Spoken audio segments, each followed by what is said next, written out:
Assalamualaikum warahmatullahi wabarakatuh. Alhamdulillahirabbil alamin. Wassalatu wassalamu ala asyrofil wa ala alihi washabihi ajmain.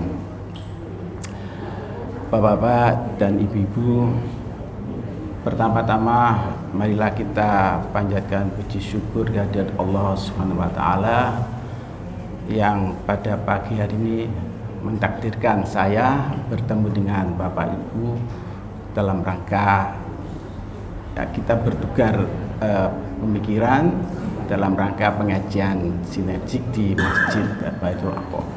Sekali lagi saya menyampaikan terima kasih kepada panitia atau pimpinan ranting yang memberikan kesempatan saya untuk bersilaturahim di tempat ini. Bapak-bapak dan ibu-ibu dan adik-adik, jadi mungkin ada sebagian yang baru kali pertama ketemu saya dan mungkin ada beberapa yang sudah pernah ya. Jadi saya memang agak jarang berada di masjid ini ya, jadi mungkin 1-2 kali ya, terutama maaf teman-teman yang wafat Pak Nur Yahya dan sebagainya, ketika wafat saya sempatkan untuk ikut mensolatkan di sini karena rumah saya agak jauh. Jadi sekali lagi mungkin ada yang sudah cukup mengenal lama. Saya berada di Karangpilang mungkin tahun 92 ya, dengan banyak beberapa teman yang saya lihat, maaf Ustaz,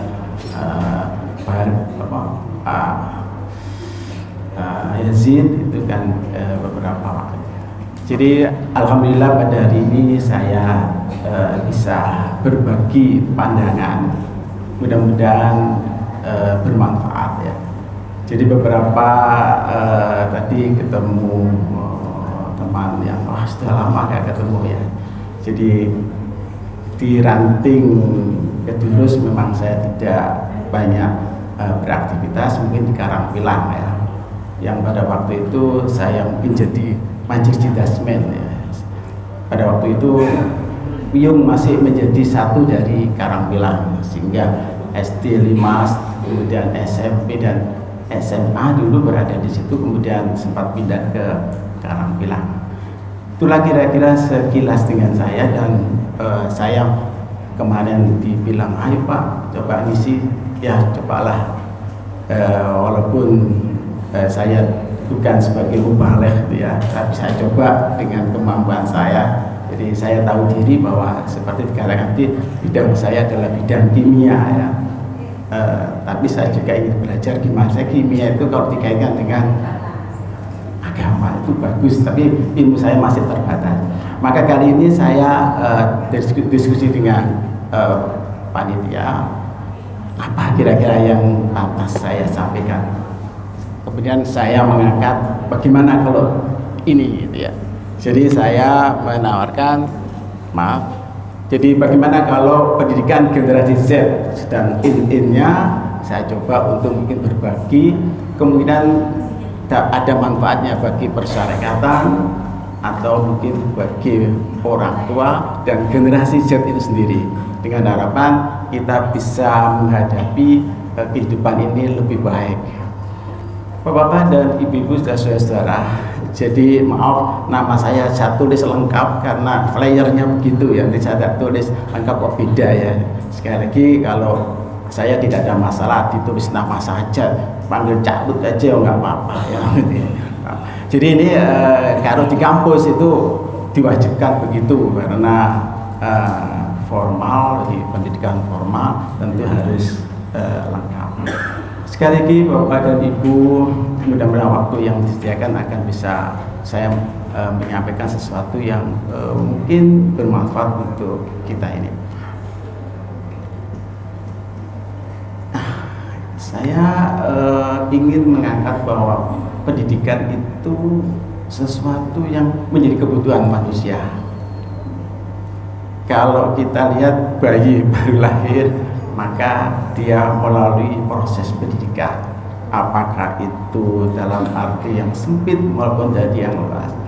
Jadi pendidikan itu menjadi kebutuhan manusia. Ya. Kalau binatang mungkin tidak perlu ya, jadi dengan instingnya saja dia sudah akan bisa melakukan sesuatu. Kemudian kebutuhan manusia itu siapa yang menjadi kewajiban? Saya menulis negara, pemerintah, masyarakat, dan keluarga. Nah, nanti di mana posisi kita masing-masing? Negara atau pemerintah itu saya tertarik, maaf, beberapa waktu yang lalu mungkin awal Januari itu presiden kita itu berbicara, ternyata pertumbuhan di UNESA itu pada pertemuan rektor-rektor itu mengatakan bahwa ternyata pertumbuhan para lulusan S2 dan S3 itu kecil, sehingga banyak yang berbicara, loh Pak Presiden kok baru tahu sekarang gitu loh. Karena mencerdaskan bangsa itu tugas dari negara. Jadi viral pembicaraan. Ternyata selama ini pendidikan tidak menjadi perhatian. Kok baru tahu? Segera mau berhenti kok baru tahu bahwa pertumbuhan S2 dan S3 itu masih rendah. Nah, artinya saya bercerita ini bahwa pendidikan itu tanggung jawab negara. Negara dan bertugas mencerdaskan bangsa. Kemudian masyarakat saya katakan termasuk ya organisasi kita ini harus mempunyai perasaan untuk bisa berkewajiban mencerdaskan bangsa. Maka itu ada organisasi sosial termasuk Muhammadiyah membuat lembaga-lembaga pendidikan. Dan berikutnya keluarga. Selain masyarakat, lembaga itu juga masyarakat sekitar kita. Jadi kalau Kedurus itu bisa membuat sesuatu yang menjadikan masyarakat lebih bagus, lebih baik dan sebagainya, itu adalah sesuatu yang memang diizinkan atau menjadi tugas kita bersama. Keluarga yang berikutnya, keluarga dalam arti sempit juga dalam arti yang luas. Artinya saya ingin bercerita ini bahwa keluarga sesuatu yang sangat berperan dalam menghadapi pendidikan. Pendidikan itu dalam rangka untuk mencapai suatu hari esok yang lebih baik. Jadi kita hari ini seperti begini, maka besok itu dalam arti satu hari, satu minggu, satu tahun dan seterusnya. Kita kepingin kita lebih bagus daripada sekarang. Jadi kemarin itu ceritalah, tapi jadi pondasi kita bahwa kita akan melangkah besok lebih bagus. Lebih bagus apa? Ya, itulah yang menjadi pemikiran kita. Ya, saya ingin mengangkat bahwa dalam Al-Quran itu disebutkan bahwa wa ma khalaqtul jinna wal insa illa liya'budun. Saya memberikan makna bahwa pendidikan itu bagian dari ibadah. Ya. Jadi kalau kita menangani pendidikan, kita melakukan kepada anak-anak kita, generasi kita, itu merupakan sebagai bagian dari ibadah kita, sehingga kita tidak usah mengeluh kalau tidak berhasil, tidak usah mengeluh kalau ada kesulitan. Itulah liku-likunya. Dan kalau kita belum berhasil, anggaplah proses belajar itulah yang menjadi amal ibadah kita. Jadi usaha itu tidak harus berhasil, tapi yang dinilai adalah seberapa besar usaha kita. Jadi saya mengambil kutipan ini sehingga kita kalau melakukan suatu perubahan-perubahan, anggaplah sebagai bagian daripada, sehingga tenang kalau kita merasakan ada hambatan. Saya mengambil gambar ini adalah hasil sensus tahun 2020, agak lama, tapi ini yang terakhir. Penduduk kita itu 270,20 juta, ya kurang lebih begitu.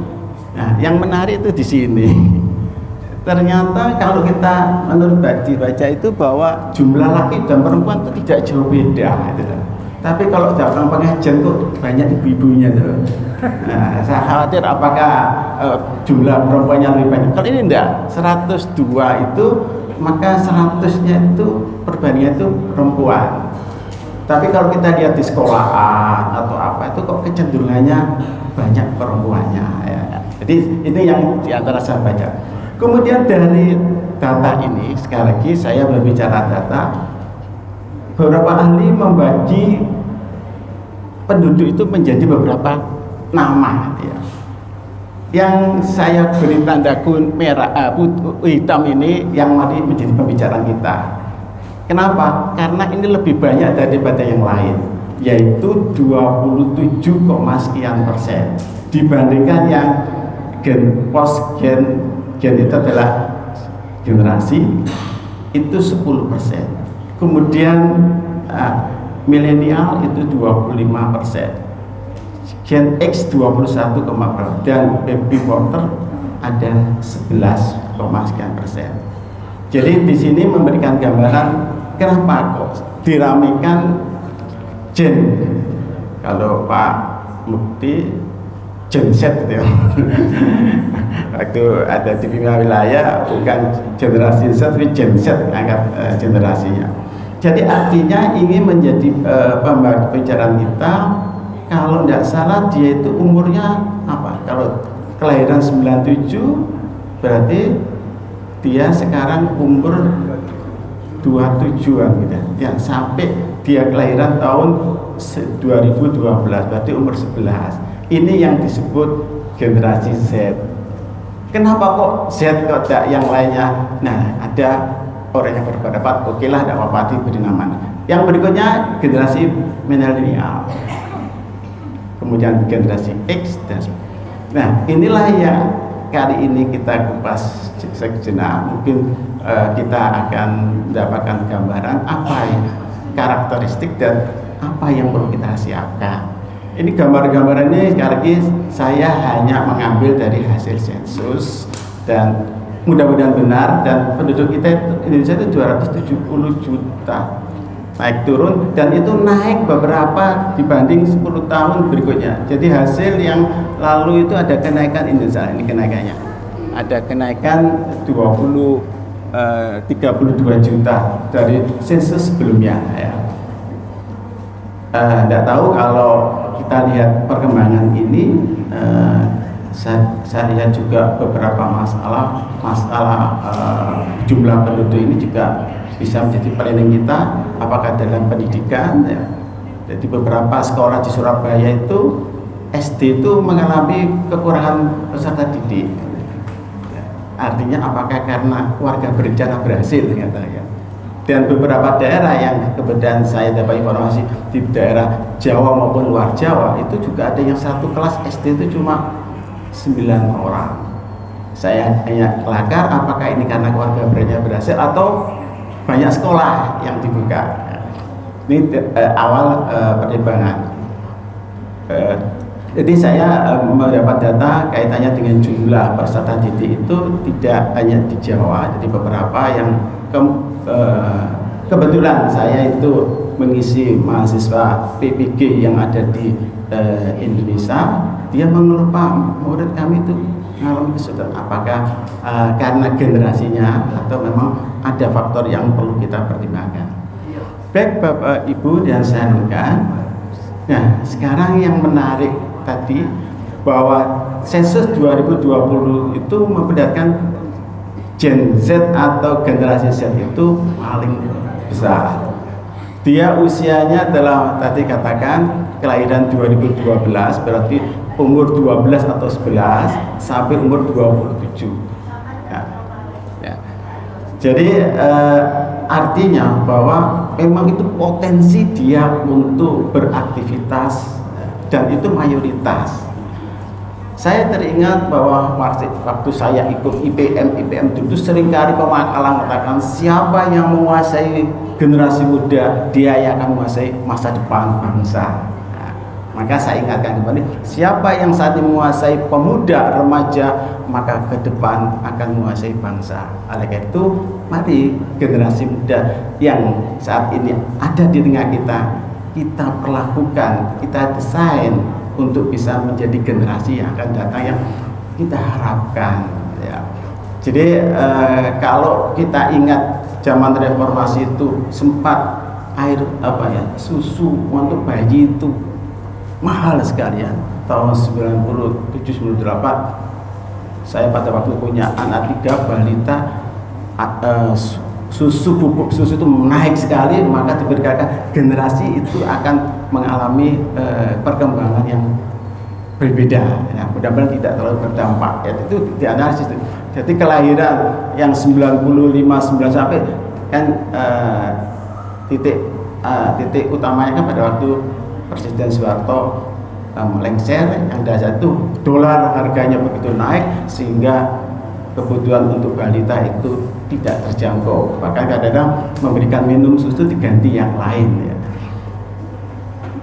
Berikutnya ingin saya sampaikan bahwa generasi milenial yang dulu digadang-gadang ternyata jumlahnya lebih sedikit. Sekali lagi, jadi kalau tadi jumlahnya ini 27 dan sekarang adalah 25,87% dari penduduk Indonesia. Artinya, saya katakan, artinya bahwa generasi keberadaan Gen Z itu memegang peranan penting untuk perkembangan Indonesia dan Muhammadiyah kayak. Kita mau tidak mau, tahu tidak tahu mau bahwa kita harus regenerasi. Ya. Jadi tidak tahu, perasaan saya itu kalau mengumpulkan anak remaja di masjid itu susahnya bukan main. Merekrut anak IPM itu susah sekali. Ya. Apakah karena kita tidak bisa memahami perasaan mereka? Jadi kan banyak masalah kalau sholat Jumat anak-anak ramai jadi diskusi panjang.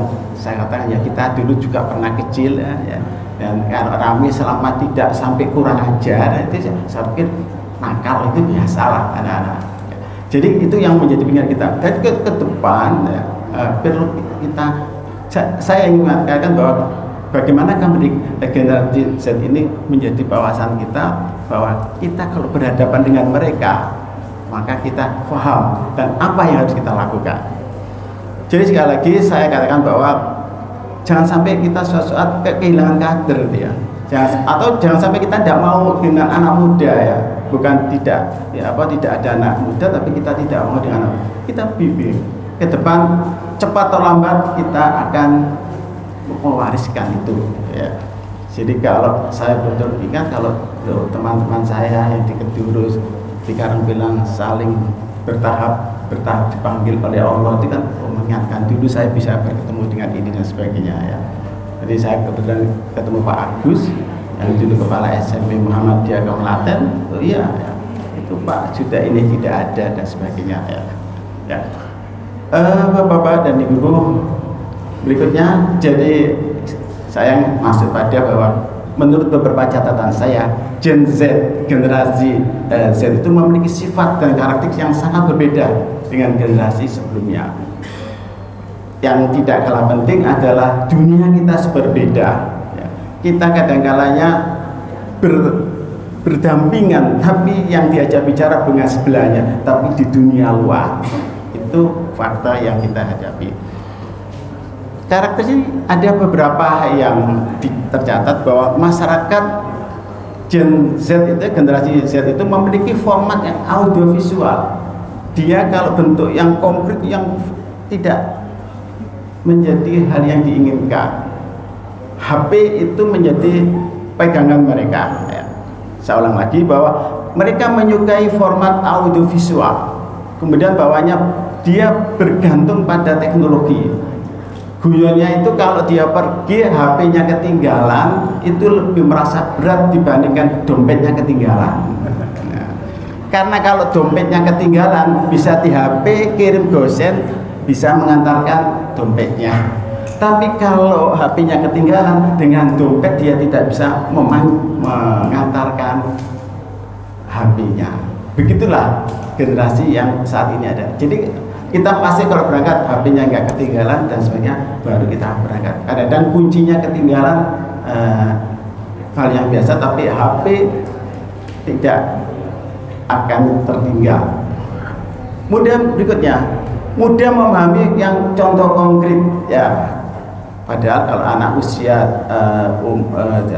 umur 89 menurut teori belajar dia sudah mulai benar konkret. Nah, beberapa yang tertulis ini bahwa kritis saat mengungkapkan pendapat ini bagus. Sekritis itu bagus, kritis yang terstruktur, jangan kritis asal menghujat seseorang. Ya. Kemudian mampu belajar dengan baik dari guru atau tutor yang memposisikan sebagai sahabat. Bapak-bapak dan ibu-ibu, kita jangan sampai anak-anak kita, generasi muda kita itu bertanya kepada sahabat, tetapi sahabatnya itu mempunyai pengetahuan yang tidak bagus. Dan anak-anak lebih suka curhat kepada sahabat daripada orang tua. Oleh itu saya berpesan, kalau ada curhatan anak, diterima dulu. Jangan baru satu kata sudah lebih dari 2 kata disampaikan, didengarkan dulu. Saya khawatir kalau ketika dia memberikan curhat kepada orang tua terus dihantam bahasa saya, kemudian maka akan mengalihkan kepada orang lain. Iya, kalau orang lain itu sahabatnya itu bagus. Ada beberapa cerita yang saya bawa. Ada usia menikah, dia bertanya dengan teman, gimana kita menikah apa enggak ya? Anak itu bercerita bahwa saya rasanya tidak ingin menikah karena melihat keluarga ayahnya berkeluarga cerai, kemudian terjadi berantakan, keluarga ibunya bercerai, kemudian keluarganya nggak rukun, anaknya ini dan sebagainya. Maka akhirnya kesimpulan sudah, saya tidak menikah saja.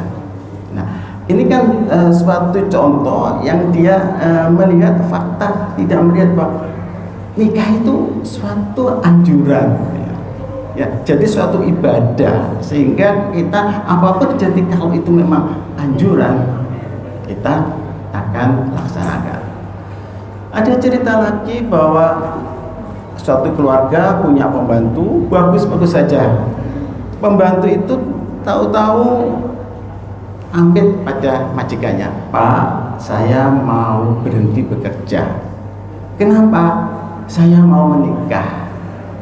Loh, dengan siapa? Dengan sahabat ini. Oke, pamit, bagus. Setelah itu 2 bulan dia kembali, Pak, saya bisa bekerja lagi. Kenapa? Saya cerai dengan suami saya. Kenapa? Loh, fotonya tidak cocok dengan orangnya. Dia itu melihat semuanya adalah melalui foto-foto yang dikirimkan, baik itu IG dan sebagainya. Gambar lebih indah dari yang sebenarnya kayaknya. Nah, ini memberikan contoh bahwa bisa terjadi kita terkecoh dengan itu. Oh, kok beda sekali Pak orangnya sama fotonya, gambarnya. Saya ada videonya. Nah, itu foto editan, kan? Nah, ini itu terjadi. Nah, jadi ini saya katakan bahwa ya namanya pembantu sudah punya HP, longgar waktunya, dia berbicara dengan begitu bebasnya, ya bisa video call, tapi kan bisa diatur gambar itu sehingga terjadi itu. Nah, inilah gejala yang perlu kita pikirkan agar tidak terjadi pada generasi di sekitar kita. Kemudian yang bagus, kita gemar berinovasi, inovasi yang benar gitu ya. Baik, saya lanjutkan. Ini saya katakan contoh kenapa kok berat-berat.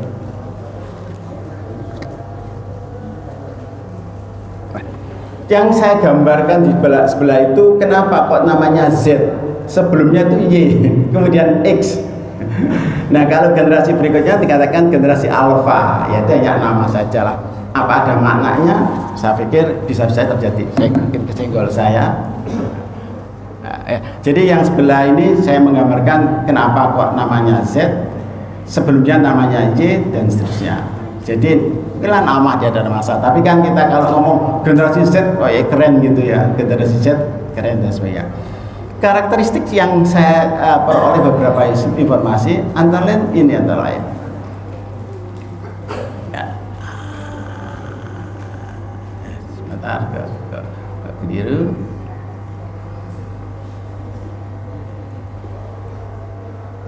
Ya. Tadi saya katakan bahwa dia memanfaatkan perubahan teknologi dalam berbagai kehidupan.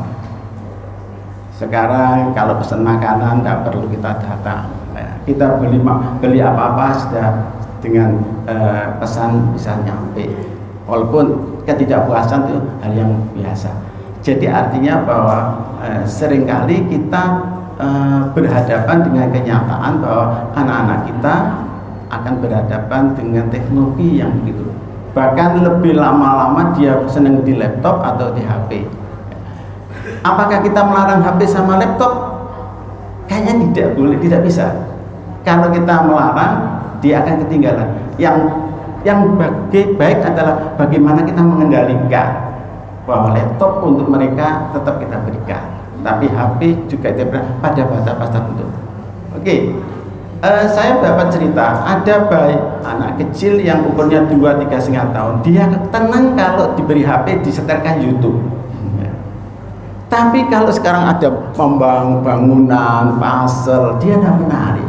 Nah, saya katakan hati-hati, coba segera dikurangi. Kalau disampah diam saja dia, panggil si fulan, dia enggan untuk menjawab. Itu tanda-tanda sudah mereka tertarik pada dunia yang saat itu. Jadi hati-hati, bukan saya katakan bahwa kita harus meninggalkan itu dia. Dan anak-anak sekarang, maaf, kadang-kadang lebih canggih daripada ibu bapak ibunya. Saya harapkan bapak ibu jangan terlalu jauh, ya. Jadulnya itu tidak terlalu jauh dengan anak-anak, ya. Jadi HP itu tidak ada rencana buka gambar-gambar yang tidak sopan, itu keluar sendiri, apalagi diniati itu ya. Kita lihat muncul gambarnya. Ini kan kalau kita yang dewasa sudah mau, kalau anak-anak kan akan lebih menekuni gambar yang muncul. Oke, saya katakan berikutnya. Bapak dan Ibu, saya ingin begini, generasi Z menjelajah dan berterkoneksi dengan banyak orang di berbagai tempat secara virtual, sehingga dia secara geografis itu terbatas. Dia tidak tahu lokasi yang ada, tapi dia berangan-angan dengan dunia mayanya. Dia menjelajah kemanapun. Itu bagus selama kita bisa mengendalikan, ya. Sekali lagi, kalau saya mau ke tempat tertentu, misalkan maaf, orang mau berangkat ke Jepang hari ini, dia akan melihat Jepang saat ini musim apa. Jangan sampai keliru, di sana musim salju, kita seperti baju kita ini, kita kedinginan nanti. Kita tahu berapa.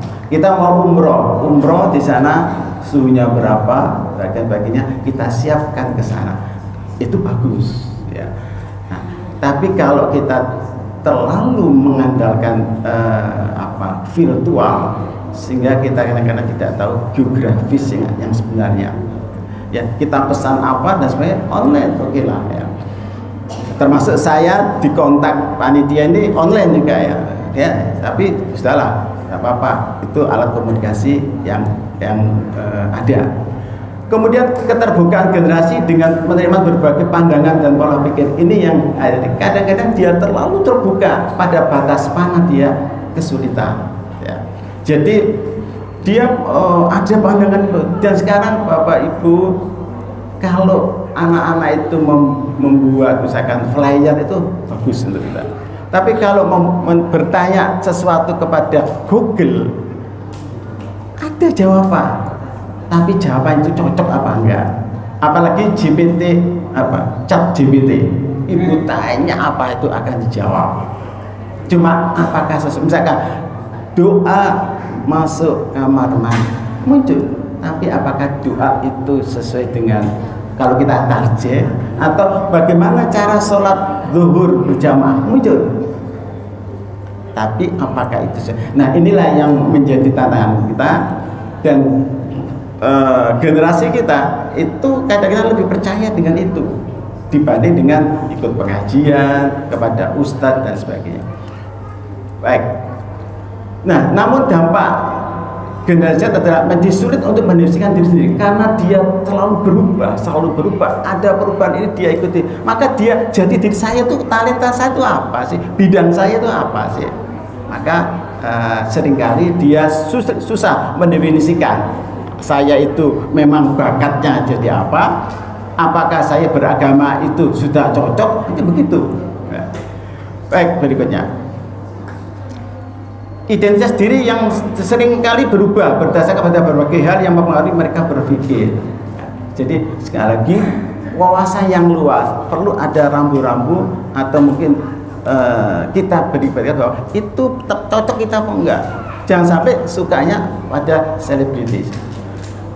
Sedikit saya cerita, ada mahasiswa pada ujian S1 pada skripsinya itu ada ucapan terima kasih kepada, saya lihat itu nama seperti Cina ya. Mbak siapa ini Mbak? Ketawa, ini bintang film Korea Pak. Jadi dia itu tertarik karena inspirasi pada video YouTube, video Korea yang menginspirasinya. Loh Mbak, nggak usah ditulis tuh Mbak. Jadi ada dia karena sukanya dengan bukan pelakunya tapi orangnya apa, dia terima kasih pada yang membawa inspirasi, skripsi saya bisa selesai gitu. Nah ini dia yang perlu kita tata. Anak perempuan pakai kerudung, apa itu Pak, orang tuamu tidak kamu ucapkan terima kasih, terima kasih pada bintang film Korea itu. Nah, itulah fakta yang kita hadapi. Nah, saya gambarkan ini ya, bagaimana kan seharusnya pendidikan bertransformasi untuk Gen Z. Saya menggambarkan ini bahwa ini ribut sendiri, ini ribut dirinya sendiri, ini ribut mungkin mendengarkan oleh Gen Z. Ini juga begitu. Ini lumayan dengan temannya. Artinya bisa saja kita tuh berdua sama suami istri di dalam kursi yang sama, tapi kita sedang asik dengan dunia masing-masing. Nah, jadi saya pernah dikritik, libur sama ayah tuh loh, satu kursi kok tak ngobrol-ngobrol. Oh iya ya, karena baru sempat HP-nya itu habis dipegang oleh cucu, maka baru bisa dibuka bersama-sama. Jadi ini hal yang wajar ya. Jadi ketemu dengan teman tidak ngobrol-ngobrol tentang apa yang ada di depannya, tapi dia akan dengan dunia maya, dan itu baik-baik saja, tapi bisa saja juga berakibat negatif kalau yang dibuka itu tidak sesuai dengan kebudayaannya. Bentar ya, nah. Baik, tinggal 4 slide lagi. Nah sekarang internet bagi anak-anak Gen Z itu bagaimana kita manfaatkan sebaik-baiknya. Mereka tidak bisa lepas itu. Bahkan di rumah-rumah sudah pakai wifi, bahkan mungkin apakah di masjid ini ada wifi-nya ya. Itu kan sesuatu yang kita manfaatkan untuk membangun karakter mereka.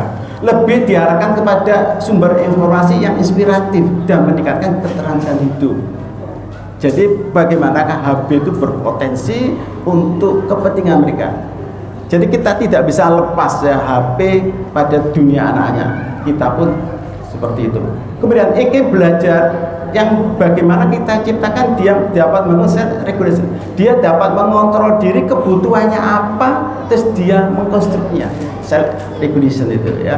Jadi anak-anak itu bisalah kita pahami bahwa belajar ini yang bagus, ini yang kurang bagus. Kalau kita kontrol semua bisa, tapi apakah bisa kita 24 jam mengontrol mereka? Dia ke kamar sendirian dengan HP-nya, sudah pemikirannya ke depan. Ini yang menjadi harus ada kesepakatan kita. Misalkan kalau di wifi pukul 10 harus mati, ya.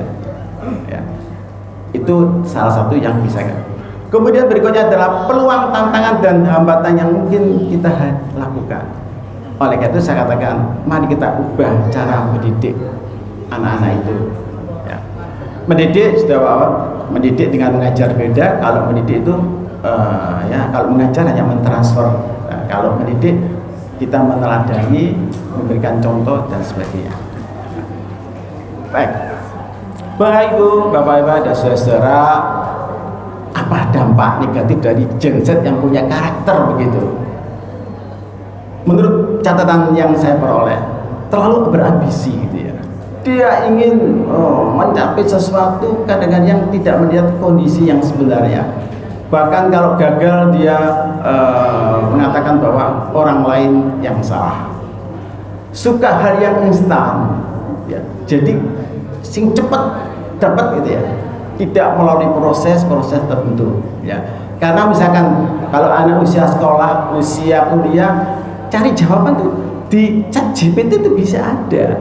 Nah sekarang tantangan guru, apakah bisa mendeteksi bahwa itu adalah hasil kutipan di tempat yang lain ya. Jadi instan, sekali lagi instan itu bukan yang jelek, tapi kalau instan tanpa melalui prosesnya, ya Bapak Ibu sudah cerita hal ini sudah bahwa orang jadi pimpinan secara instan dan sebagainya. Ya itu sesuatu yang ternyata bagian dari Gen Z ini. Cenderung malas, mudah-mudahan tidak terjadi ya. Jadi tidak semua, tapi cenderung malas. Jadi kalau tugas dari rumah, tugasnya menyetrika, dan tugasnya untuk menjemur, menyapu itu apakah masih dia lakukan? Ya. Suka membandingkan, saya ini, dia itu dan sebagainya. Ya sekali lagi tidak semuanya ada, tapi mungkin kena salah satunya. Kan terlalu bebas di media sosial. Semua yang dia lakukan disampaikan di mass media. Apalagi umroh, sejak berangkat sampai pulang itu di posting semua apa yo api itu ya. Jadi dari berangkat rumah di bandara terus makan di Mekah, di Medina sampai tawaf dan sebagainya disampaikan. Apakah itu bagus? Terserah Bapak Ibu. Kalau saya apalagi pukul 03 ayo waktunya tahajud. Nah, itu apakah itu bagus itu? Kalau saya katakan nggak usah lah. Nanti ada benih pikiran kita yang kurang baik saya ya. Jadi saya pikir kalau yang membaca ya pasti sudah bangun gitu ya. Jadi kalau kita katakan sehingga orang tahu perjalanan hidupnya dia itu apakah itu perlu gitu ya. Saya tipe orang yang tidak seperti itu ya. Ada orang semuanya itu disampaikan di video dan sebagainya, di TikTok, kemudian di status, kemudian di profil dan sebagainya. Apakah itu baik? Kalau saya katakan jangan terlalu lah. Jadi kalau ada orang pakai pakaian ihram, jangan-jangan saya katakan barusan umroh gitu kan. Apakah itu baik? Ya baik saja. Tapi kalau dalam hati kecil kita ada niatan sekecil itu kan saya ya. Kemudian cuek, entah apakah betul ya. Dia cuek dengan lingkungan kita, dengan keluarga kita, dengan saudara kita dan sebagainya. Ini yang perlu untuk kita pikirkan. Apakah sudah melanda kepada anak kita? Ya, jadi sekali lagi ini catatan yang saya perhatikan bahwa mungkin tidak semua ada pada kriteria yang kita temui di anak-anak atau Gen Z itu, tapi mungkin sebagian ya. Ya kita suka membandingkan ya ini lebih cantik, lebih ganteng, lebih berhasil, lebih dan sebagainya. Hal yang wajar lah kalau perbandingan itu hal yang memang tidak menjadi suatu konflik ya. Bapak Ibu, selanjutnya ini tinggal satu tayangan solusi dan strategi untuk menghadapinya. Kita perlu mengadakan satu bimbingan ya dari yang dewasa, kemudian yang sebaya secara optimal. Organisasi kita semestinya Muhammadiyah itu sudah ada ya, dari yang paling kecil, nggak salah IPM itu paling kecil nggak salah. Atau saya bawakan anak TPA itu, TPQ itu mungkin komunitas yang perlu kita bangun. Berikutnya masuk ke IPM, masuk ke Remas, masuk ke Pemuda NA sebagainya. Itu akan bisa bertahap dengan bagus. Saya sering mengatakan jangan sampai maaf ketua takmir itu tahu-tahu karena dia sudah purna tugas aktif sholat 5 waktu dijadikan takmir gitu ya. Tapi kalau kita tahu rekodnya itu, maka kita akan bisa bagaimana, karena banyak cerita-cerita bahwa masjid kita juga mengalami hambatan karena yang mengelola tidak paham tentang Muhammadiyah ya. Itu menjadi perhatian. Kalau dari awal mereka sudah kita bina, kita yakinlah bahwa masjid itu akan dikelola dengan bagus. Banyak contoh masjid kita itu ditempati orang lain, kita hanya menyediakan masjidnya saja. Itu jangan sampai terjadi. Oleh itu kita persiapkan jauh-jauh, dan memang susah menghadapi anak-anak itu karena jiwa kita, ibu-ibu, bapak-bapak dan para yang dewasa dengan anak itu berbeda. Tapi kita cukup menghayati mereka sehingga pada saatnya dia tuh nyaman gitu ya. Jadi kalau datang terus dimarahi, saya yakin ya tidak mau. Apa dibuat bermain dulu. Jadi kalau saya lihat rumah sakit anak itu banyak permainannya kan. Artinya bahwa kalau dunianya anak seperti itu harus kita menyesuaikan. Jadi tidak takut. Jadi dulu kan masih kecil, awas dulu kalau kamu sabar ke dokter. Sekarang tidak minta ke dokter. Karena rumah sakitnya itu ada tempat bermain, ada apa dan sebagainya yang menyenangkan. Itu pola Bahkan dokternya itu tidak pakai putih-putih, pakai stetoskop, enggak, sudah pakai mungkin kalau pakai baju yang cukup menyenangkan sehingga anak bisa. Apakah mendidik kita anak-anak tidak mengadopsi itu untuk kepentingan bersama? Nah sekarang saya di ujung berbicara bahwa bagaimanakah kita tahu Gen Z yang begitu tahu karakter kemudian hambatan tadi, bagaimanakah pentingnya bagi perserikatan kita untuk menghadapi generasi Z yang relatif banyak, dan itu kader kita untuk ke depan. Artinya kalau kita menguasai mereka, maka kita akan dapat menguasai bangsa. Jadi inilah, silakan mari kita Angkatan Muda Muhammadiyah, apa dari NA, dari IPM. Jadi yang paling bawah itu IPM itu ada laki perempuannya. Kalau sudah masuk berikutnya pemuda sudah berbeda dengan NA. Ya. Kemudian kalau mungkin berikutnya dari IPM masuk IMM dan seterusnya. Jadi pengkaderan itulah yang perlu kita pikirkan, dan cara pengkaderan kita harus kita sesuaikan dengan kondisi yang ada pada zamannya. Zaman kita ya, saya bandingkan pada waktu kita reformasi kemarin itu masih ada SMS. Sekarang setiap hari kita sudah dapat informasi, waduh bergeraknya, dan itu menjadi catatan. Kalau bisa anak-anak seusia itu coba ingat kejadian ini. Ya, saya ingat pada waktu reformasi itu waktu Pak Harto mengatakan mundur itu saya di Gresik-an, waktu itu ada rapat. Artinya bahwa generasi ditunjukkan ada keprihatinan, sebenarnya diajak untuk berpikir sehingga suatu saat mereka paham. Jadi bukan kita ngajak mereka untuk melakukan gerakan-gerakan yang jauh, tapi dia tahu itu tidak akan terjadi pada zaman yang akan datang. Ceritakanlah, ini sekarang kondisinya seperti ini ya. Tiap hari sudah perubahan yang dengan harapan saya bahwa mari kita manfaatkan generasi Z yang kita gaungkan itu menjadi potensi untuk membangun Muhammadiyah, agama, bangsa dan seterusnya. Kedurus itu luas semestinya ya. Mari kita gunakan untuk ada BSI, ada perumahan yang lain dan sebagainya. Di BSI juga ada sampingnya ada perumahan lain. Mungkin enggak itu kita bisa bersinergik ya, agar generasi yang akan datang melalui karakter yang ada kita. Memang kadang-kadang kita itu merasa capek ya, tapi justru capek itulah mungkin pahala yang muncul.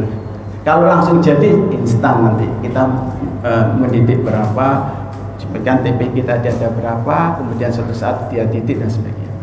Itulah kira-kira, masih ada lagi enggak? Nah, kayaknya sudah akhir. Tadi diharapkan 34 menit kita. Terima kasih. Adakah yang ada perlu waktu untuk sedikit pendalaman? Mudah-mudahan saya bisa jawab. Jadi saya bukan orang yang serba bisa, tapi kalau memang bisa saya jawab, akan saya.